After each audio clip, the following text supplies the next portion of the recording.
آداب، میرا نام دانش حسین ہے اور یقیناً جوائے آف اردو کی ہر ایک پوسٹ جوائے کا باعث ہے۔ بہت بہت شکریہ زرمین، آپ کی اس محنت کے لیے، اس کوشش کے لیے۔ عارفہ آپا، آپ کے تو ہم تہہ دل سے شکر گزار ہیں، اور جتنے بھی شکر گزار ہوں کم ہیں۔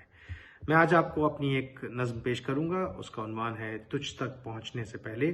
میں اس کا انگریزی ترجمہ بھی آپ کو پیش کروں گا، جو میرے بہت ہی عزیز دوست اور انگریزی کے مقبول شاعر یہاں ہندوستان میں مستنصر دلوی صاحب نے کیا ہے۔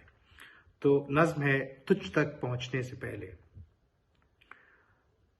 تجھ تک پہنچنے سے پہلے دور کہیں ماضی میں، الفاظ نظم کی شکل لینے سے پہلے اپنے ہی بطن میں پڑے، تیری تال پہ تھرکتے، تیری نگاہ ان کی قوت کا مرکز، تیرے لب ان کی جائے مقدس، کسی کعبے کی تلاش میں، کسی رقص کے منتظر، غائب حاضر کے بیچ اپنی ہی لوح تقدیر پہ منتشر، غروب و طلوع کے بھور میں پھنسے، پس و پیش کے دلدل میں دھسے، یہ سوال خود سے اکثر کیا کرتے ہیں، یہ مقدر ہمیں مل بھی جائے تو کیا، یہ نظم اس تک پہنچ بھی جائے تو کیا، یہ ساگر کوزے وچ سمٹ بھی جائے تو کیا۔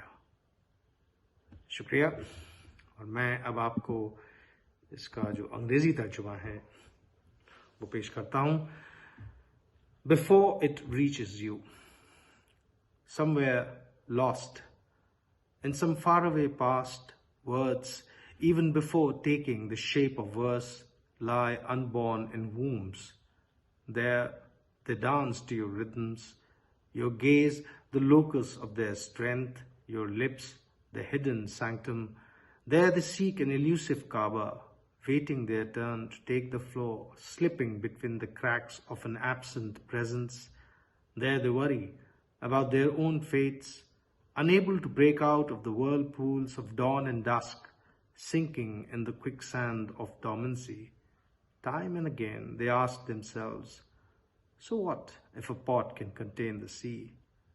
So what if our destinies get manifest? So what if this poem reaches your doorstep?